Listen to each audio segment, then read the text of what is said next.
এইভাবে একবার ফলি মাছ রান্না করে খেলে এর স্বাদ কখনো ভুলতে পারবেন না। আসসালামু আলাইকুম everyone, welcome to my page it's foodie জান্নাত। আজকে আমি ফলি মাছ রান্না করব। এখানে ফলি মাছ ধুয়ে কেটে নিয়েছি। এখানে কাঁচামরিচ কুচি, তারপরে সরিষা বাটা, আদা রসুন বাটা, কাঁচামরিচ কুচি নিয়ে নিয়েছি। একটা পাত্র ভালোভাবে গরম করে তার মধ্যে তেল দিয়ে পেঁয়াজটাকে সতে করে গোল্ডেন ব্রাউন করে ভেজে নিব।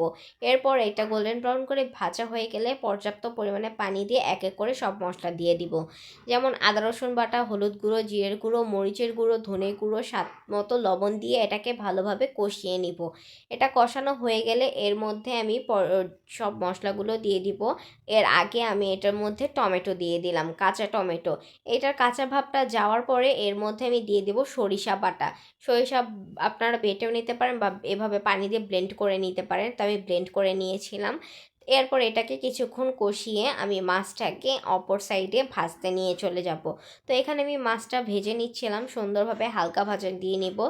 এটা ভাজা হয়ে গেলে তারপরে এই ঝোলটার মধ্যে মাছগুলো এক এক করে ছেড়ে দিব। এভাবে একবার ফলি মাছ রান্না করে খাবেন, অবশ্যই এই ফলি মাছের ফ্যান হয়ে যাবেন। আমার কাছে বেশ ভালো লাগে এভাবে খেতে। তো এটা নামানোর আগে আমি কিছুটা সরিষার তেল দিয়ে নিলাম, 1 টেবিল চামচের মতো। এরপরে এটার মধ্যে দিয়ে দিব পর্যাপ্ত পরিমাণে কাঁচামরিচ আর হচ্ছে গিয়ে ধনিয়া পাতা। শীতের মধ্যে ধনিয়া পাতা সব কিছুর সাথে খেতেই বেশ ভালো লাগে। ভিডিওটা ভালো লাগলে অবশ্যই লাইক কমেন্ট শেয়ার করতে ভুলবেন না। আল্লাহ হাফেজ।